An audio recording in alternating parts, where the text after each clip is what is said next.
உங்க எல்லாருக்கும் நான் பிரைஸ் லார்ட் சொல்லிக்கிறேன். உங்களை எல்லாரையும் இந்த மீட்டிங் மூலமா சந்திக்கிறதுல நான் ரொம்ப ரொம்ப ரொம்ப சந்தோஷமா இருக்கிறேன்.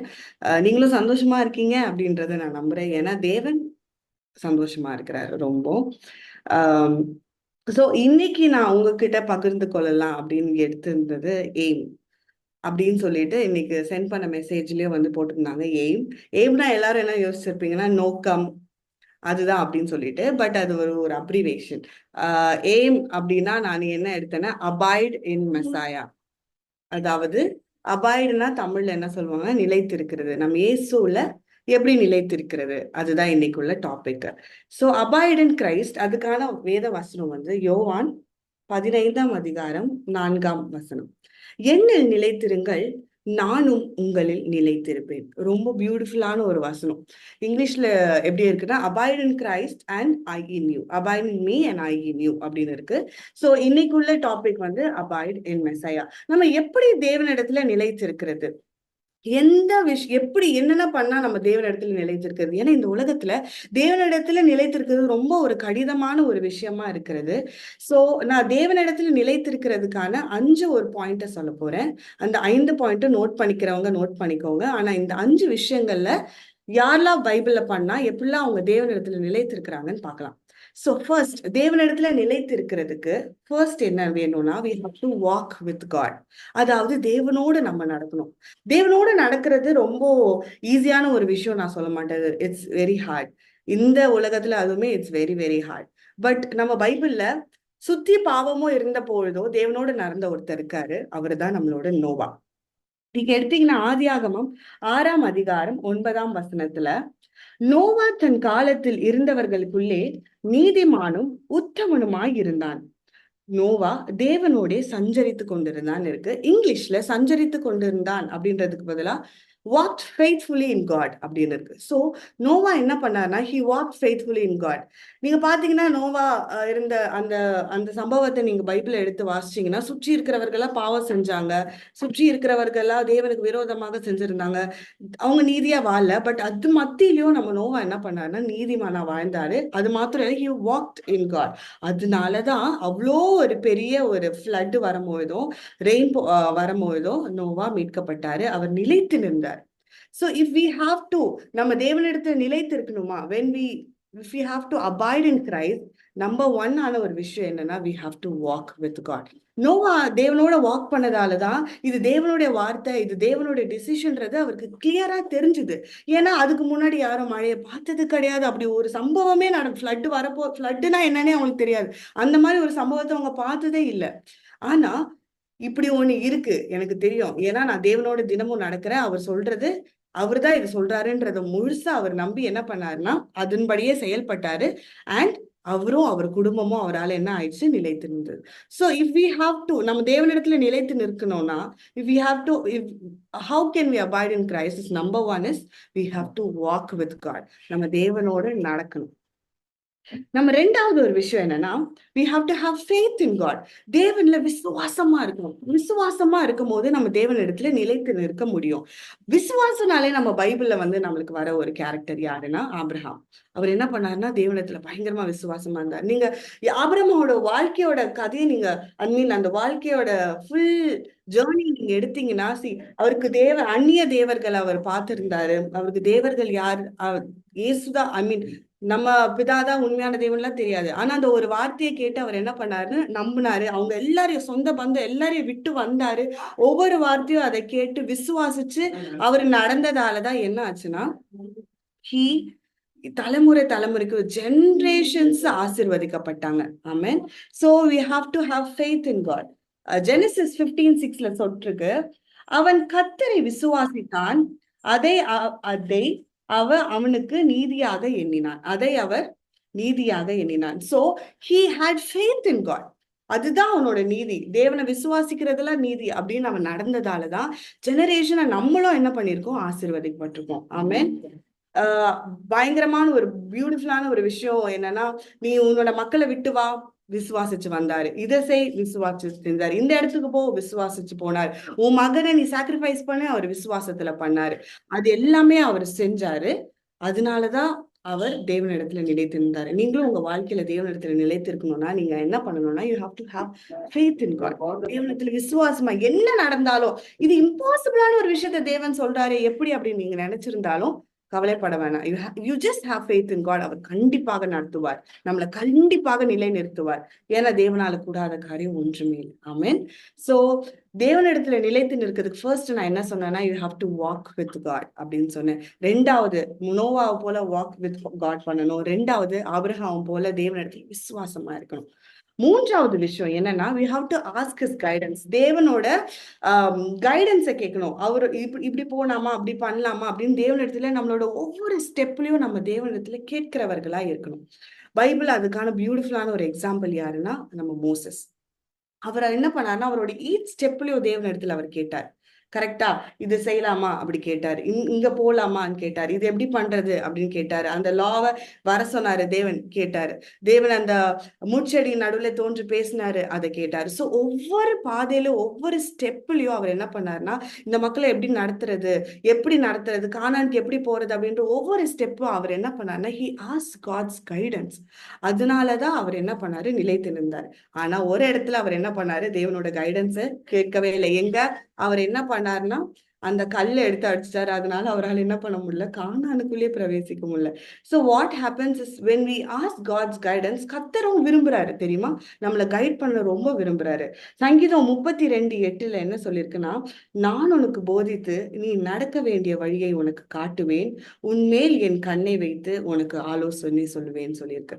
சோ தேவன் விரும்புறாரு, தேவன் நம்மள நடக்க கரெக்டான பாதையில நடத்தி வைக்க அவர் ரொம்ப விரும்புறாரு. சோ நம்ம தேவனிடத்துல கேட்கும் போது, தேவனே இந்த வாய்ப்பு சரியா, இந்த வேலைக்கு போறது சரியா, சின்ன சின்ன விஷயமா இருக்கட்டும், இது நான் பண்றது கரெக்டா, இந்த முடிவு எடுக்கிறது கரெக்டா, இந்த வேலைக்கு போறது கரெக்டா அப்படின்ற ஒரு சின்ன சின்ன, எங்க வீட்டுல எங்களுக்கு சொல்லி கொடுத்தது என்னன்னா, சின்ன சின்ன எந்த பண்ணாலும் தேவனிடத்துல கேட்டு பண்ணு, தேவனிடத்த பிளெஸிங்ஸை வாங்கி பண்ணு, அவரோட கைடன்ஸை வாங்கி பண்ணு. கண்டிப்பாக கண்டிப்பாக நிச்சயமாக அது ஒரு பெர்ஃபெக்டா இருக்கும் அப்படின்னு சொல்லிட்டு தான் எங்க வீட்டுல சொல்லுவாங்க. ஸோ அது எங்களுக்கு ஒரு பழக்கமா இருக்கு. நீங்களும் ஒவ்வொரு ஸ்டெப்ல உங்களோட லைஃப்ல தேவனோட கைடன்ஸை கேட்டீங்கன்னா, அவரும் உங்களுக்கு கைட் பண்ண ரொம்ப he is willing to guide you.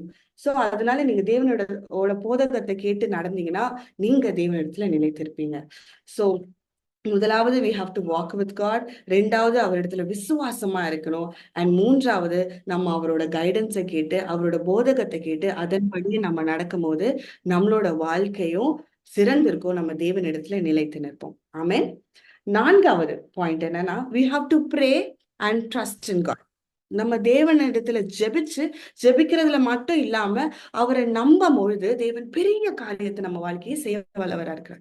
எஸ்தரை நீங்க எடுத்தீங்கன்னா பாத்துக்கோங்க, அவங்களோட ஹோல் அவங்களோட ஜனங்கள் எல்லாம் அழிய போகுது. அது அவங்களுக்கு நல்லாவே தெரியுது. அதுக்கு அவங்களுக்கு விரோதமாக சூழ்ச்சி எழும்பப்பட்டிருக்கு, அவங்க எல்லாம் மறிக்க போறாங்கன்னு தெரிஞ்சும் எஸ்தர் என்ன பண்ணாங்கன்னா, she prayed. அவங்க ஃபாஸ்டிங் எடுத்தாங்க, அவங்க ப்ரேயர் பண்ணாங்க, ப்ரேயர் பண்ணி தேவனை நம்பினாங்க. அதன்படியே என்ன பண்ணாங்கன்னா அவங்களோட டிசிஷனை எடுத்தாங்க. நம்மளும் நம்ம வாழ்க்கையில சில சமயத்தை என்ன பண்ணுவோம், ரொம்ப ப்ரேயர் பண்ணுவோம், ஆனா நம்புறதை விட்டுருவோம். ரொம்ப அழகா எழுதியிருக்கும் பைபிள்ல, மார்க் 11:24. ஆதலால் நீங்கள் ஜெபம் பண்ணும்போது எவைகளை கேட்டுக்கொள்வீர்களோ அவைகளை பெற்றுக்கொள்வோம் என விசுவாசிங்கள், அப்பொழுது அவைகள் உங்களுக்கு உண்டாகும். இங்கிலீஷ்ல சொல்லியிருக்கு, இட் வில் பி yours. எதெல்லாம் நீங்க வேணும்னு ப்ரேயர் பண்றீங்களோ அதெல்லாம் நான் பெற்றுக்கொண்டுட்டேன்னு நம்பவும் செய்யணும். அப்போ கண்டிப்பாக ஒரு பெரிய காரியத்தை தேவன் செய்யறாருன்னு அர்த்தம். you have to act according to it. தேவனே இன்னைக்கு மழை பெய்யக்கூடாதுன்னு ப்ரேயர் பண்ணிட்டு போகும்போது கொடை எடுத்துட்டு போனா பிரயோஜனமே இல்லை. தேவன் அங்க என்ன பண்ண முடியாது, அவரால் அங்க கிரியை செய்யவே முடியாது. சோ முதலாவது what we have to do, நம்ம என்ன பண்ணணும்னா நம்ம ஜெபிக்கணும். நம்ம ஜெபிச்சதுக்கு அப்புறம், தேவனே இதை நான் பெற்றுக்கொண்டுட்டோம், நன்றி, இது நான் பெற்றுக்கொண்டதுக்காக நன்றி, நான் சுகமாயிட்டதுக்காக நன்றி, எனக்கு இந்த வேலை கிடைச்சதுக்காக நன்றி, எனக்கு நல்ல திருமணத்தை நீங்க செய்ய போறதுக்காக நன்றி, இந்த கடனை நீங்க மாற்ற போறதுக்காக நன்றி, நீங்க சந்தோஷத்தையும் சமாதானத்தையும் எங்க வீட்டுல தந்ததுக்காக நன்றி, இந்த ப்ராப்ளம்க்கு ஒரு சொல்யூஷனை தந்ததுக்காக நன்றி, இந்த பாரத்தை எடுத்ததுக்காக நன்றி அப்படின்னு தேவனிடத்துல நன்றி சொல்லிட்டு அதை பெற்றுக்கொண்டுட்டோம் அப்படின்னு நீங்க விசுவாசிச்சு பாருங்களேன். உங்களை மாதிரி ஸ்ட்ராங்கான பர்சன் வேற எதுவுமே கிடையாது. உங்களை பிசாசு எதையும் செய்ய முடியாது, எந்த தாட்ஸாலையும் உங்களை அவன் முறியடிக்கவே முடியாது. ஏன்னா நீங்க தேவனிடத்துல ஸ்ட்ராங்கா இருப்பீங்க. சோ நீங்க ஜெபிக்கிறது மட்டும் இல்லாம தேவனோட மேல ட்ரஸ்ட் வைங்க, அவரை நம்புங்க. நிச்சயமாகவே எவ்வளவு பெரிய மதில் போல பிரச்சனைங்க உங்க வாழ்க்கையில இருந்தாலும் நீங்க முறியடிக்க முடியும். ஏன்னா நீங்க தேவனிடத்துல நிலைத்திருக்கிறீங்க. எஸ்தர் ஜெபிச்சா, அவன் ஜெபிக்கிறது மட்டும் இல்ல, தேவனை நம்பி அதுக்கு அக்கார்டிங்கா அவன் என்ன பண்ணானா அவளோட செயல்களை செஞ்சா, தேவனை நம்பி அந்த ஜெபத்தை நம்பி அவ செஞ்சா. அதனால அவ மாத்திரம் இல்ல, அவ ஜனங்கள் எல்லாம் நிலைத்து நின்றது, காப்பாற்றப்பட்டது. ஆமென். சோ உங்களுக்கு விரோதமாக எந்த ஆயுதங்கள் எழும்ப போகுது அப்படின்னு நினைச்சு நீங்க கவலைப்பட வேண்டியதே இல்லை உங்க வாழ்க்கையில. நீங்க ஜெபிங்க, தேவனை நம்புங்க. நிச்சயமாகவே தேவன் உங்களுக்கு பதிலை தருகிற வல்லவராக இருக்கிறார். கடைசியான பாயிண்ட், தேவனோட ஐக்கியம் வச்சிருக்கணும். ரிலேஷன்ஷிப் வித் காட், தேவனோட நெருங்கி ஒரு ஐக்கியம் வச்சுக்கும் போது தேவனிடத்துல நம்ம நிலைத்திருப்போம். பைபிள்ல வந்துட்டு எனக்கு ரொம்ப பிடிச்ச ஒரு கேரக்டர், நம்ம எல்லாருக்கும் தேவனிடத்துல ஐக்கியம் வச்சிருக்க ஒருத்தர் அப்படின்னா நம்ம யார சொல்லுவோம்னா தாவீதை சொல்லுவோம். இல்ல, அவரை மாதிரி தேவனிடத்துல ஐக்கியம் வச்சிருக்க யாருமே இல்ல. அவரு எனக்கு ரொம்ப ஒரு பிடிச்ச ஒரு கேரக்டரா இருக்கா. தாவீது பண்ணாததே இல்லை, தாவீது ராஜா பண்ணாததே இல்லை, நிறைய விஷயங்கள் அவர் செஞ்சார். இருந்தாலும் அந்த தாவீதே தான் தேவன் இருதயத்துக்கு ஏற்றவர் அப்படின்னு சொல்றாரு. ஆமென். சோ அந்த தாவீது, ஏன்னா தாவீதுக்கும் தேவனுக்கும் ஒரு பயங்கர ஆஹ் ஒரு ரிலேஷன்ஷிப் இருந்து, அந்த அளவுக்கு ஒரு சிநேகம் இருந்துச்சு. தாவீது சோர்வுல மட்டும் வந்துட்டு தேவனை வந்து நோக்கி போல சந்தோஷத்துல போயிருப்பா. அதற்கான பெரிய ஒரு ஆதாரமே சங்கீதத்துல இருக்க அவ்வளவு இருக்கு. அவரு சந்தோஷமா இருக்கும் போது தேவன் மேல தேவனுக்காக சங்கீதம் எழுதியிருப்பாரு. அவர் அழும் போது தேவனுக்காக சங்கீதம் எழுதியிருப்பாரு. அவர் பிரச்சனை அவரை வந்து சத்துருக்கள் அவரை நோக்கி வருது அப்படின்ற நேரத்திலேயே அவர் தேவனுக்காக சங்கீதத்தை எழுதியிருப்பாரு. அவர் அதுல ஜெயிச்சுட்டு வரும்போது என்ன பண்ணிருப்பாரு, தேவனுக்காக சங்கீதம் எழுதியிருப்பாரு. அப்ஸ்ல மட்டும் இல்ல, டவுன்ஸ்லயும்.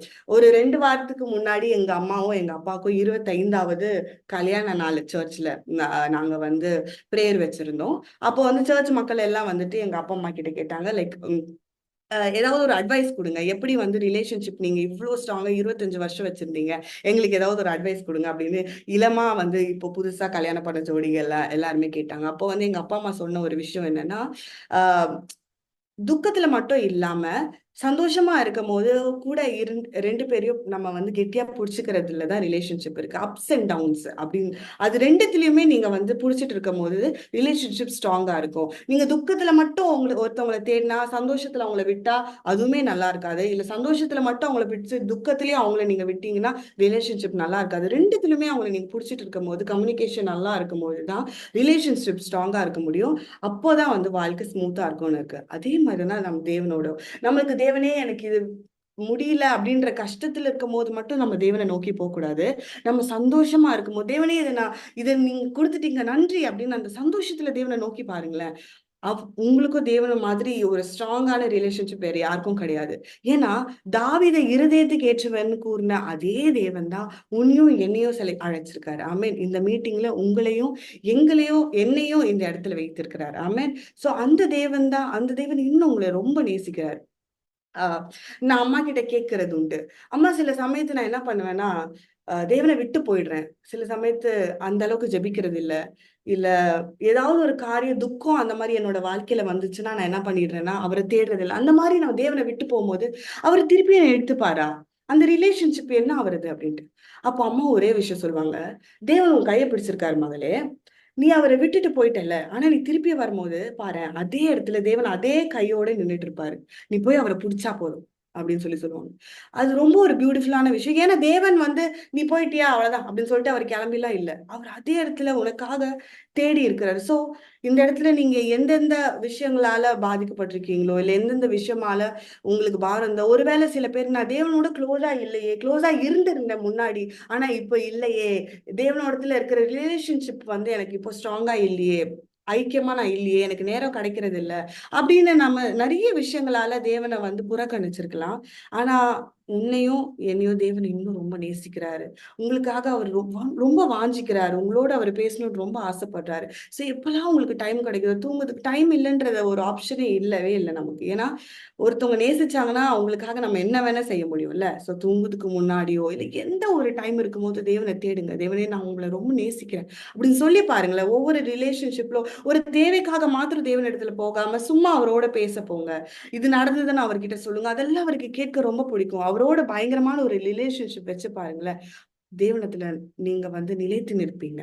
எந்த ஒரு பிரச்சனையால உங்களை வந்து ஆஹ் முறியடிக்கவே முடியாது. எந்த மதில் போல ஒரு பிரச்சனை, எந்தெந்த கேள்விகளை பிசாசு வந்து இந்த உலகத்துல இருக்க மக்களை வச்சு குழப்ப நினைக்கிறானோ அந்தந்த கேள்விகளால உங்களை குழப்ப நினைக்கவே முடியாது. ஏன்னா நீங்க தேவனிடத்தில் நிலைத்திருக்கிறவர்களா இருக்கிறீங்க. சோ 5 விஷயங்களை உங்களோட இன்னைக்கு நான் பகிர்ந்து கொண்ட தேவனிடத்தில் நிலைத்து நிற்கிறது. Abide in Christ. எப்படி நம்ம தேவனிடத்தில் நிலைத்திருக்க முடியும்னா, முதலாவது நம்ம நோவாவை போல தேவனோடு நடக்கணும். we have to walk with God. இரண்டாவது, ஆபிரகாமை போல தேவனிடத்துல நம்ம விசுவாசமா இருக்கணும். அவரிடத்துல நம்ம விசுவாசமா இருந்தோம்னா தேவனிடத்தில் நிலைத்து நிற்க முடியும். மூன்றாவது, நம்ம தேவனோட கைடன்ஸை கேட்கணும். தேவனோட போதகத்தை கேட்கணும். தேவனே, இந்த முடிவை நான் எடுக்கலாமா, இந்த பாதை சரியானதா அப்படின்னு ஒவ்வொரு பாதையிலும் நம்மள தேவனிடத்துல கேட்டு நம்ம நடக்கும் போது நம்ம என்ன பண்ணுகிறோம்னா தேவனிடத்தில் நிலைத்து நிற்கிறோம், அந்த காரியம் வாய்க்கும். நான்காவது, நம்ம தேவனோடு ஜெபிக்கணும். ஜெபிச்சது மாத்திரம் இல்லாம அதை நம்பணும், அதை பெற்றுக்கொண்டோன்றதை விசுவாசிக்கணும். அப்பொழுது நம்ம தேவனிடத்தில் நிலைத்திருப்போம். கடைசியான ஒரு விஷயம், தேவனிடத்துல ஐக்கியமா இருக்கணும். ஒரு பியூட்டிஃபுல்லான ரிலேஷன்ஷிப் தேவனோட வைத்திருக்கணும், தாவீத போல. அப்படி நீங்க வைத்திருந்தீங்கன்னா தேவன் நிச்சயமாகவே நம்ம தேவன எந்த ஒரு காரியம் வந்தாலும், எந்த ஒரு பிரச்சனை வந்தாலும் நம்ம தேவனை விட்டு நம்ம போவே மாட்டோம். அவர்ல நிலைத்து அவரை பிடிச்சிட்டே இருப்போம். ஏன்னா அவ்வளோ ஒரு ஸ்ட்ராங் ரிலேஷன்ஷிப் இருக்கு. நம்ம ஒருத்தவங்களோட எவ்வளவு பழகுறோமோ அவ்வளவுதான். இப்போ நம்ம ஃப்ரெண்ட்ஸ் பாத்தீங்கன்னா நம்மளோட முகத்துல நம்ம நல்லா சிரிச்சுட்டே இருந்தாலுமே ஏதோ ஒரு பிரச்சனை இருக்கு அப்படின்றது கண்டுபிடிச்சிடறாங்கல்ல. சோ தேவனிடத்துல நம்ம க்ளோஸா இருக்கும்போது அவர் என்ன சொல்றாரு, ஓ இதுதான் தேவன் பேசு. சில சமயம் சில பேருக்கு ஒரு கேள்வி, தேவன் தான் பேசுறாரா அப்படின்னு எப்படி தெரியும்னா, நம்ம தேவனிடத்துல க்ளோஸா ரிலேஷன்ஷிப் வச்சிருக்கும் போது தேவன் தான் பேசுறாரு கிளியரா தெரியும். ஆமேன். சோ தேவனிடத்துல நம்ம க்ளோஸா ரிலேஷன்ஷிப் வச்சிருக்கும் போது இந்த 5 விஷயங்களையும் நீங்க உங்க வாழ்க்கையில இன்னில இருந்து, இது வரைக்கும் பண்ணலனாலும் பரவாயில்ல, இன்னில இருந்து நீங்க ஃபாலோ பண்ணிட்டு வந்தீங்கன்னா நீங்க தேவனிடத்துல நிலைத்து இருப்பீங்க. எதுவுமே எந்த பிசாசோட சிந்தையாலேயோ எந்த உலகத்துல இருக்க காரியங்களாலேயோ உங்களை முறியடிக்கவே முடியாது. உங்க வாழ்க்கையில எவ்வளோ பிரச்சனைகள் இருந்தாலும் அதை நீங்க மேற்கொண்டு வருவீங்க. ஏன்னா நீங்க தேவனிடத்துல நிலைத்து நிற்கும் போது அவரும் உங்களை நிலைத்து நிற்பார். உங்களுக்குள்ள ஒரு பியூட்டிஃபுல்லான ஒரு ஐக்கியம் இருக்கும். ஆமேன். அது மாத்திரம் இல்ல, நான் உங்களுக்கு ஒரு ஸ்டோரி, ஒரு சின்ன ஒரு ஸ்டோரியை சொல்லி இந்த வார்த்தையை முடிக்கலான் இருக்கேன். வெளிநாட்டுல ஒரு பாஸ்டர் வந்து சண்டே ஈவினிங் ஒரு மெசேஜை கொடுத்து, சர்ச்ல இருந்து ஒரு மெசேஜை கொடுத்துட்டு அவர் என்ன பண்ணாருன்னா வீட்டுக்கு கிளம்பினாரு. நைட்டு மணி ஒரு 11:30 இருக்கும். கிளம்பி போனாரு. அவர் மனைவியும் அவர் பிள்ளைகளும் அவர் வீட்டுல இருக்காங்க. சர்ச்ல இருந்து வீட்டுக்கு ரொம்ப தூரம், ஒரு காடு பகுதியை தாண்டி போகணும். சோ இவர் என்ன பண்றாருன்னா நைட்டு வந்து கிளம்பி போறாரு. சர்ச்ல இருந்து கிளம்பி வீட்டுக்கு போறாரு. வீட்டுக்கு போற பாதி தூரத்துலதான் இவருக்கு ஞாபகம் வந்தது. அவர் என்ன பண்ணிட்டாருன்னா வீட்டு சாவிய சர்ச்லயே வச்சுட்டு வந்துட்டாரு. மனைவியும் பிள்ளைங்களும் வீட்டுல என்ன பண்றாங்க, தூங்குறாங்க. ஓகேவா. ஏன்னா மணி அதுக்குள்ள வீட்டுக்கு போய் சேர்றதுக்குள்ள 12:30 1 ஆயிடும்னு அவருக்கு தெரியும். தூங்குறாங்க. இப்ப அவங்களுக்கு எழுப்பணுமே அப்படின்ற அவருக்கு ஒரு கஷ்டம். சரி என்ன பண்றது அப்படின்னு சொல்லிட்டு அவர் என்ன பண்றாருன்னா கிளம்பி வீட்டுக்கு போறாரு. அவரு கிளம்பி வீட்டுக்கு போற சமயம் ஆயிடுச்சு. வீட்டுக்கு போனோடனே அவர் வந்து பெல் அடிக்கிறாரு. பெல் அடிச்சா வந்துட்டு யாருமே கதவை திறக்கவே இல்லை. உடனே இவர் வந்துட்டு ஜன்னல் வழியா வந்துட்டு இந்த திறந்து பாக்குறாரு. ஜன்னல் வழியா பாக்குறாரு. வீட்டு லிவிங் ரூம் ஹால்ல வந்து சோஃபால அவங்க மனைவி படுத்துட்டு இருக்காங்க. சோ இவர் என்ன பண்றாருன்னா தட்டுறாரு ஜன்னலை. அவ்வளவு தட்டியும் உங்க மனைவி என்ன பண்ணல, எழுந்திருக்கவே இல்லை. இவருக்கு என்ன பண்றதுன்னே தெரியல. உடனே இவருக்கு இந்த கார்டன்ல இருக்க ஒரு குச்சி எடுத்துட்டு வந்து குத்துறாரு. அப்பவும் என்ன பண்ணல, தட்டுறாரு. அப்பவுமே என்ன பண்ணல, உங்க மனைவி எழுந்திருக்கவே இல்லை. இப்ப இவருக்கு என்ன ஆச்சுன்னா பயம் எடுக்க ஆரம்பிச்சிச்சு.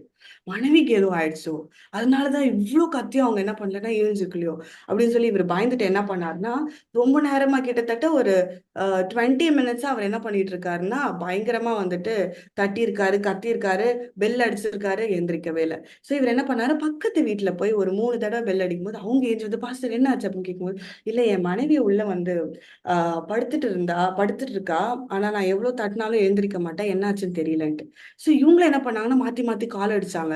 கிட்டத்தட்ட ஒரு 25 26 தடவை கால் அடிச்சிருப்பாங்க. போன் எடுக்கவே இல்லை. லேண்ட்லைனுக்கு அடிச்சாங்க, மனைவியோட போன் நம்பருக்கு அடிச்சாங்க. மனைவி என்ன பண்ணல, எழுந்திரிக்கவே இல்லை. இப்போ இந்த பக்கத்து வீட்டுல இருக்க ஹஸ்பண்டும் ஒய்ஃபோ பாஸ்டர் என்ன பண்ணிட்டாங்க, திருப்பி வீட்டுக்கு வராங்க. வீட்டுக்கு வந்து என்ன பண்றாங்க, காலிங் பெல் மாத்தி மாத்தி அடிக்கிறாங்க, எழுந்திரிக்கவே இல்லை. இப்போ இவங்களுக்கு ஏதோ ஆயிடுச்சு, அதனாலதான் அப்படின்னு சொல்லிட்டு பயம் வந்துச்சு. உடனே இவங்க என்ன பண்ணாங்க, திருப்பியும் இந்த ஜன்னல்ல வந்து தட்டினாங்க, எழுந்திரிக்கவே இல்லை. சரி இப்போ என்ன பண்ணலாம் அப்படின்னு பேசிக்கிறாங்க. நம்ம போலீஸ் கிட்ட போன் பண்ணலாமா இல்ல என்ன பண்ணலாம் அப்படின்னு பேசிக்கிட்டே அவங்க அந்த ஜன்னல் வழியா பாத்துட்டு இருக்காங்க. திடீர்னு அவங்க மனைவி எழுந்து மாடி மேல போனாங்க. உடனே வந்துட்டு இவங்க எழுந்துட்டாங்க எழுந்துட்டாங்க அப்படின்னு சொல்லிட்டு உடனே போய் பெல் அடிச்சாரு. உடனே அவங்க மனைவி என்ன பண்ணாங்கன்னா கதவு திறந்தாங்க. உடனே இவங்க சொன்னாங்க, சாரா வாட் ஹேப்பன் டு யூ? நான் என்ன என்ன ஆச்சு உனக்கு? நான் 3 தடவை, எத்தனையோ தடவை வந்து கதவை தட்டின, 30 நிமிஷம் கதவை தட்டின, நீ ஏன் வந்து திறக்கவே இல்லைன்னு. ஐயோ, ஐ எம் வெரி சாரி, நான் என்ன பண்ணிட்டு இருந்தேன், ஐ வாஸ் ஸ்லீப்பிங், நான் தூங்கிட்டு இருந்தேன் அப்படின்னு சொன்னாங்களாம்.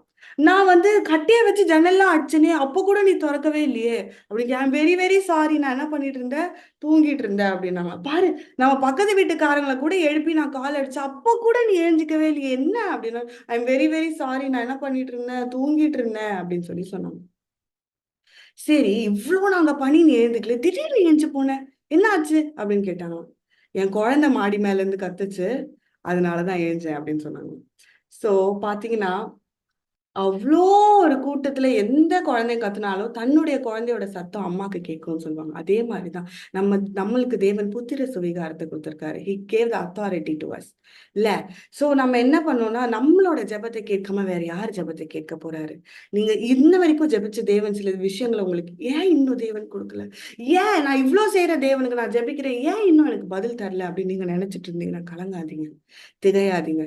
ஏன்னா ஏசாயா 60:22 சொல்லியிருக்கு, கர்த்தர் ஏற்ற காலத்தில் அதை தீவிரமாய் நடப்பிப்பார்னு இருக்கு. He has a perfect time for everything. அவர் உங்க குரலை கண்டிப்பா கேட்கிறார், அவர் கேட்பார். உங்களுக்கு கேட்காம வேற யாருக்கு கேட்பார்? அந்த அம்மா, அந்த குழந்தை அவ்வளோ கத்தியும் அவங்க கேட்காத அந்த குழந்தை சத்தத்துல அலர்ட்டா ஏஞ்சாங்க. அதே மாதிரிதான் நம்மளோட சத்தத்துக்கு தேவன் ரெஸ்பாண்ட் பண்றாரு. அவ்வளோ நம்மள தேவன் நேசிக்கிறார். சோ நீங்களும் தேவனை நேசிங்க. இந்த 5 விஷயங்களை கடைபிடிச்சு தேவனிடத்துல நிலைத்திருங்க. அவரும் உங்களை நிலைத்திருப்பார். தேவன் உங்களை ஆசீர்வதிப்பார். இந்த வருடம் முழுவதும் என்னெல்லாம் நீங்க உங்களோட பிரேயர் பாயிண்ட்ல நீங்க பைபிள்ல எழுதி வச்சு ஜெபிங்க.